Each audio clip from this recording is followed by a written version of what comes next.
সবাইকে সুপ্রভাত। বৃষ্টি শেষ, রৌদ্র উঠছে। আমি এখন রয়েছি মৌলভীবাজার জেলার কুলাউড়া উপজেলার ব্রাহ্মণবাজার এলাকায়। এই এলাকায় অনেকগুলো চা বাগান আছে। সেই বাগান থেকে একটা চা বাগানে আসলাম ঘুরতে, সাথে একটি ছাতা নিয়ে আসলাম, কারণ বর্ষায় আসতে পারে যে কোনো সময়, কারণ এখন বর্ষার সিজন। আজকে আপনাদেরকে এই বাগানটা দেখাবো। চলেন দেখি এই বাগানটা কত সুন্দর। চলেন উপরে যাই, উপরে গিয়ে আপনাদের উপর থেকে যে ভিউটা সেটা আপনাদেরকে দেখাই। পাহাড়ে যারা ঘুরতে পছন্দ করেন বা চা বাগান যারা দেখতে পছন্দ করেন, আসলে ভিডিওটি আশা করি ভালো লাগবে। চলে আসলাম প্রায় টিলা, এগুলো তো পাহাড় না, এগুলো হচ্ছে টিলা, টিলার চূড়ায়।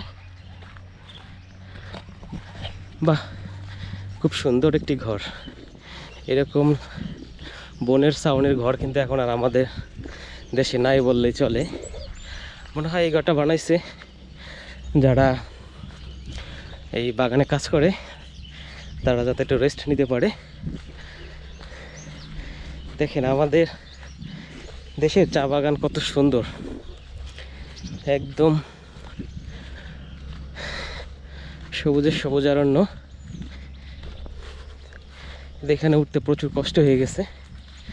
আপনাদেরকে দেখাই এই বাগানটা ঘুরাইয়া। প্রচুর পাখি পাখি ডাকতেছে। গতকালকে একটা খবর শুনতেছিলাম যে পাখি এখন আর গান গায় না, কাক এখন আর ডাকে না। এর কারণ হচ্ছে মানুষের ভিতরে মনুষ্যত্ববোধ হারাই যাইতেছে, সে কারণে। যাই হোক, সে কথা না বলে সামনের দিকে আগাতে থাকি। বাগানটা অত্যন্ত সুন্দর এবং গাছের পাতা মনে হয় কিছুদিন আগেই ছেটে দেওয়া হয়েছে। আর এই যে নতুন নতুন যে পাতা গজাইছে, এই যে মূলত এই পাতাটাই হচ্ছে তুলে চা প্রসেসের জন্য পাঠানো হয়। বর্ষায় পরিচর্যার কাজ করতেছে ওইদিকে কয়েকজন মানুষ, যাতে এই চা গাছের গোড়ায় পানি জমে না থাকে। সিলেট হচ্ছে চায়ের জন্য সমৃদ্ধ এবং ঘোরার জন্য খুব সুন্দর একটা প্লেস। সিলেটে প্রচুর ঘোরার জন্য স্পট আছে, তেমনি এটাও একটা। দেখেন আপনাদের যদি একটু সুন্দর করে দেখাই, এই দেখেন চা বাগানগুলো কত সুন্দর, সারি সারি চা বাগান।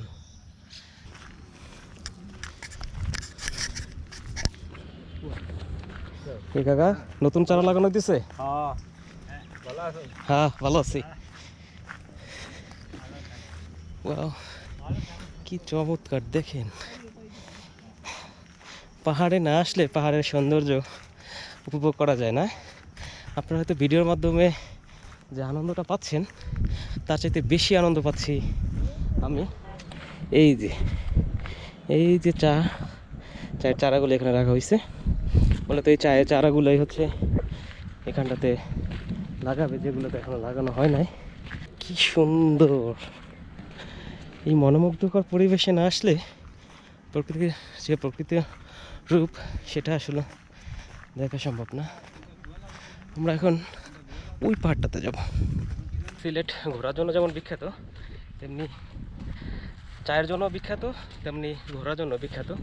এখানে প্রচুর প্রচুর মানুষ এই সামার ভ্যাকেশনে কিন্তু ঘুরতে আসে। আর এই বর্ষায় তো আসেই, বর্ষায় এখানে চিত্র ভিন্ন রকম হয়। ওয়াও, কি অবস্থা ভাই, দেখেন এত সুন্দর জায়গা।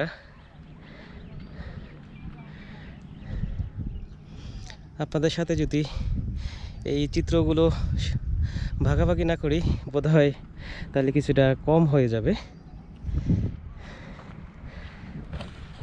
তবে পাহাড়ের চূড়ে আসতে আমার প্রচুর কষ্ট হয়েছে।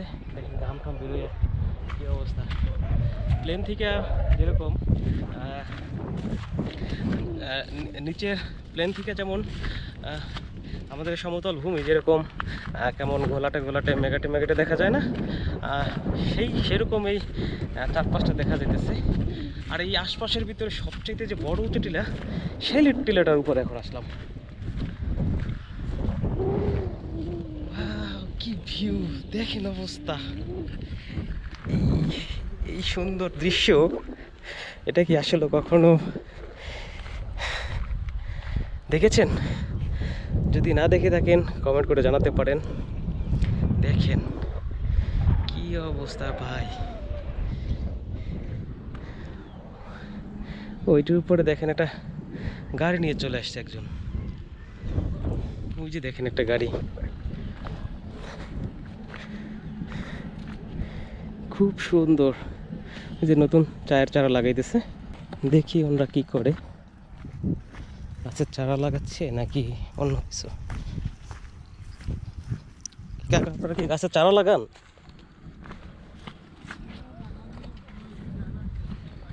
ও,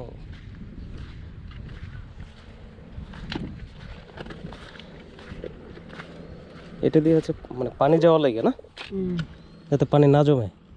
পানি থাকবো। ও, এখানে পানি থাকবে। ও, এখানে পানি থাকলে কি রৌদ্রের সময় পরে এই যে যাইবো সব ভিতরে ভিতরে ভিতর ভিতরে যাবে? ও আচ্ছা, মানে ক্যানেল করে দিতেছেন না? এই দিকটা কিন্তু আরো বেশি সুন্দর।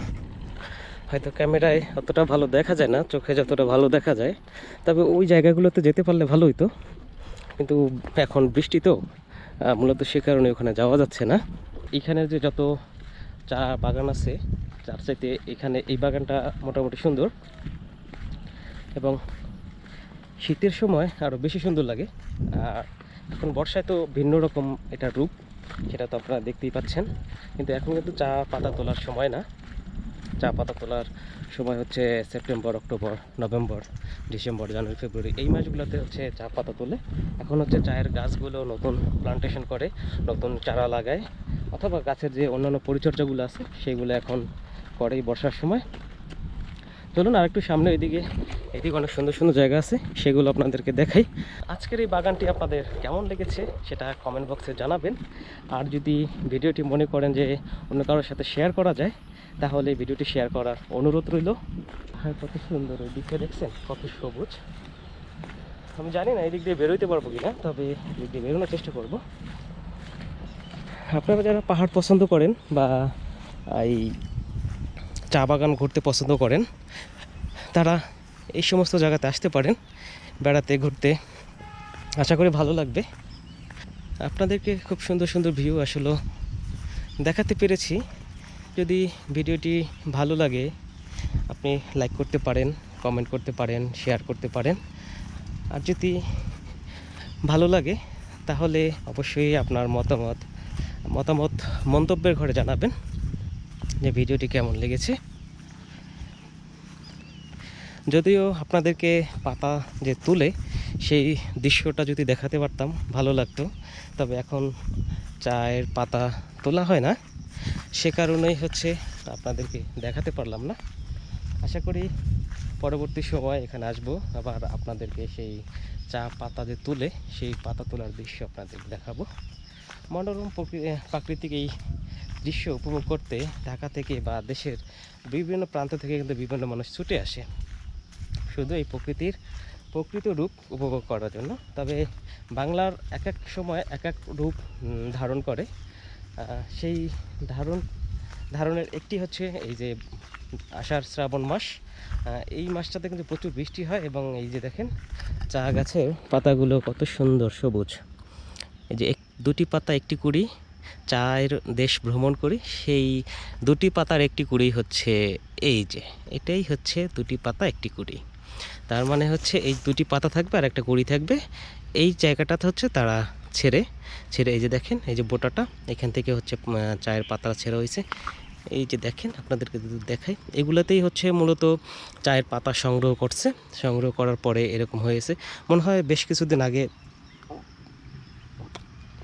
এই পাতাগুলো সংগ্রহ করছে।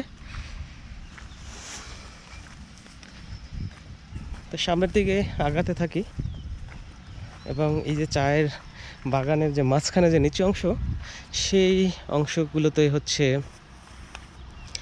আপনার ধান চাষ করে। আমি মনে হয় এই দিকটাতে দিয়ে ওই বাগানটাতে যাওয়ার চেষ্টা করি।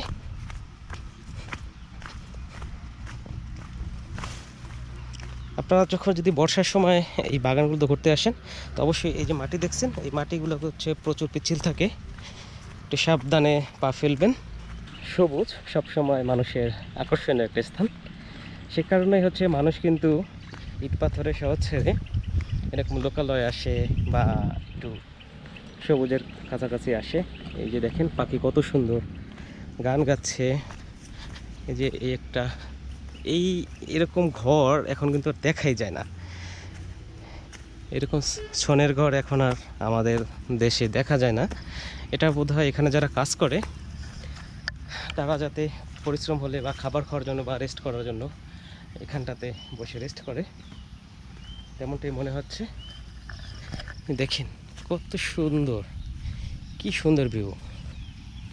এই ভিউ দেখার জন্যই মানুষ পাগল হয়, ছুটে আসে। মেইন রাস্তা কিন্তু একদম পাশেই, এই যে কিন্তু মেইন রাস্তার কাছাকাছি চলে আসলাম। ওই যে সামনেই হচ্ছে মেইন রাস্তা। আপনারা কিন্তু যদি গাড়িতে করে আসেন, মানে পার্সোনাল যাদের গাড়ি আছে বা মোটরসাইকেল আছে, তারা যদি এখানে আসেন, অবশ্যই রাস্তার বিভিন্ন জায়গায়, সুন্দর জায়গায় যেখানে মানুষের চলাচল অসুবিধা না হয়, সেখানে আপনারা পার্কিং করে আপনারা কিন্তু এই চা বাগানগুলো দেখতে পারেন। তবে চায়ের বাগানের কোনো ক্ষতি করবেন না, এটা আপনাদের কাছে অনুরোধ। এই যে দেখেন এই রাস্তা চলে আসলাম, খুব রাস্তার কাছে কাছেই কিন্তু এরকম চায়ের বাগান অভাব নাই। তবে বর্ষার সময় প্রচুর কাদা, মূলত এই কাদার কারণে যেতে একটু অসুবিধা হলো।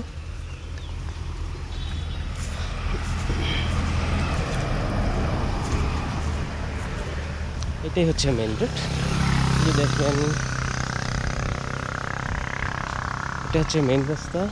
এই পাশেও কিন্তু অনেক পাহাড় আছে, এখানেও কিন্তু অনেক সুন্দর চা বাগান আছে। এখানে সুন্দর একটা খেলার মাঠ, এখানে কিছুদিন আগে অনেক ছেলেপেলে দেখলাম খেলা করতেছে।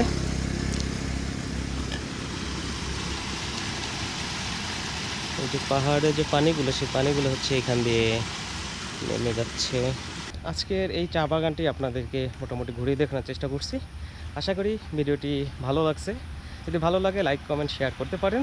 আর আজকের মতো বিদায় নিচ্ছি, দেখা হবে অন্য কোনো সময় অন্য কোনো জায়গায় নতুন কোনো বিষয় নিয়ে আপনাদেরকে দেখানোর চেষ্টা করব। সবাই ভালো থাকেন, সুস্থ থাকেন, অনেক বেশি নিরাপদে থাকেন। আজকের মতো বিদায়।